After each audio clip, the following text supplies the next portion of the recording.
channel, Ate Phoenix Vlog. Ayan, nandito ako ngayon guys sa ating munting kusina. Ayan, at magluluto po ako ulit guys ng ampalaya. For this time, wala po siyang egg. Kasi mayroon pa po akong allergy. Isa ko lang siya guys. Ayan. Thank you so much everyone sa mga sumusuporta dyan guys. Mega love shoutout sa inyo. Ayan, mag-start na tayo guys. Ayan, saglit na. Start na tayo. I-click na natin itong apoy.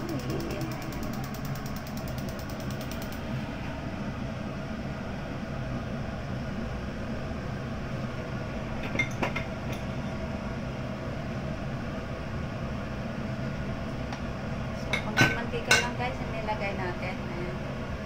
Maka-fry lang tayo ng ating bawang.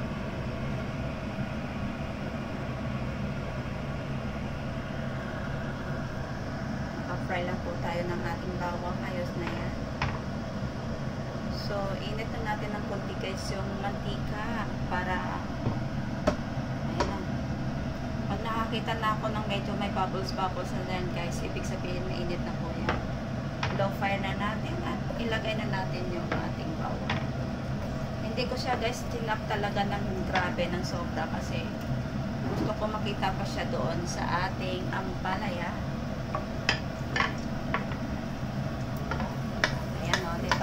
Pag may bubbles na maliliit yung mantika guys, ibig sabihin, init na po yan.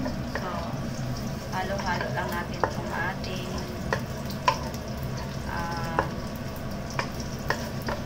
bawang.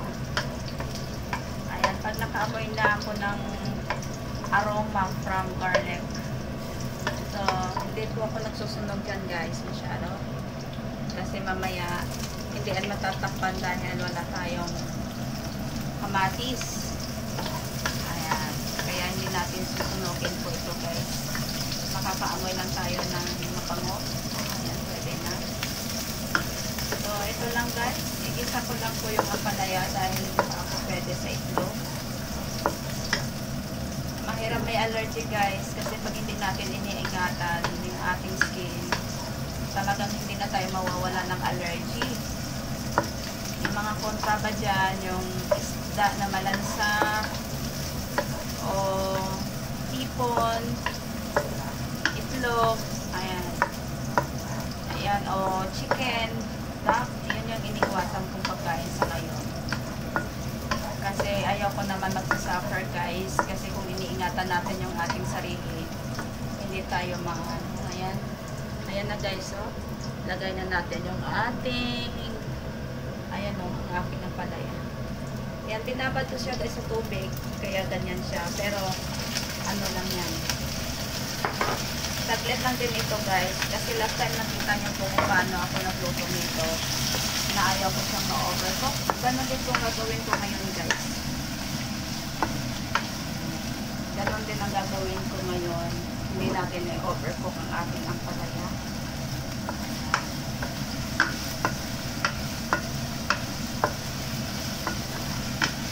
Natin konti. Ayan guys, kasi hindi ko talaga siya yung ating garlic at saka sibuyas, hindi ko talaga nililiit para makita pa siya, lulutang pa siya sa ating niluluto.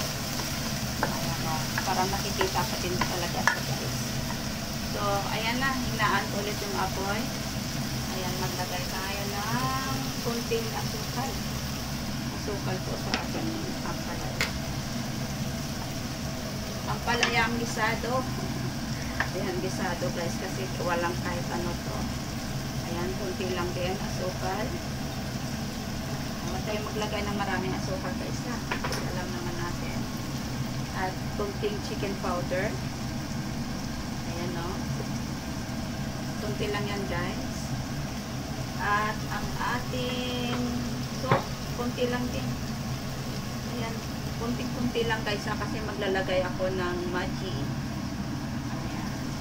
Ng soy sauce. Pero Maggi seasoning po siya guys. Para may lasa. So, i-spread natin guys ang ating kasi ayoko na ma-overcook yung ating ampalaya. Ayan. Sunod na natin. Pero konti lang din guys ha. Ayan. Okay lang yan. Tansya-tansya na lang guys. Kayo na lang ang bahala din pag nagluto din kayo nito. So, ayan na. Halo-halo natin. O, diba? Ganyan lang yan guys.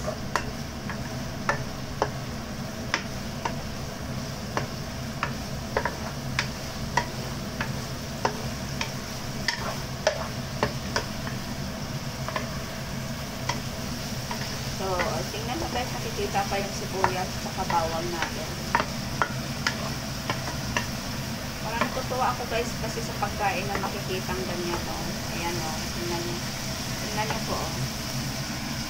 Ayan o. Ayan o, makikita pa tayong ano dyan. Bawang at saka sibuyas.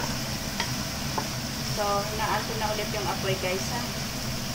At kapagkuha tayo ng chopstick na at magtikip. Chicken portion tayo.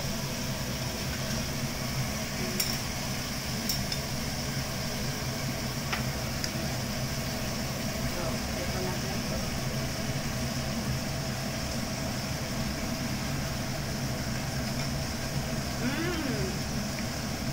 Perfect. Yummy guys, masarap.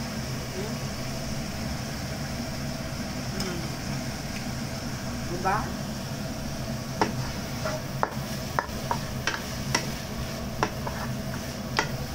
Diba masarap? Ito lang talaga, napakasimpleng luto guys, pero healthy talaga siya. Ayan, napakasimpleng luto. So, ayan na guys, ayaw ko talaga siyang ma-overcook, kaya turn off na natin. Ayan, ang pares nito, pero mamaya ko na to guys, i-grill. May pork chop po ako dito na marinate na kanina. Ayan. Ayan, gusto kasi ng alaga ko yung maraming bawang, kaya mamaya ano na natin, ihaw-ihaw na natin yan. Ayan, thank you for watching everyone. Maraming salamat guys sa inyong panonood dyan. Walang sawang panonood. So, ilipat na natin sa ating mahiwagang plato. So, diba? Mainit-init pa yan. Diba?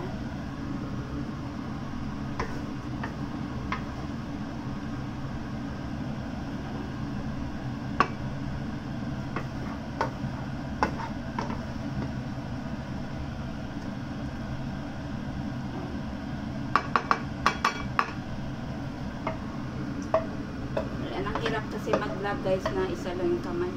Yung isa lang nagtatrabaho.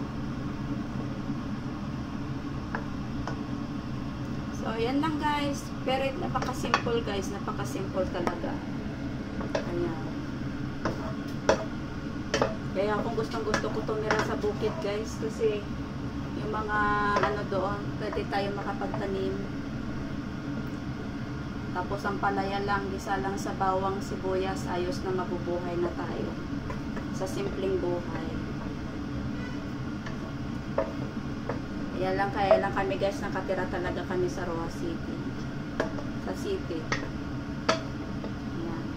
Bawat kilos doon, pera, punta ng palengke, pera ng pera doon guys.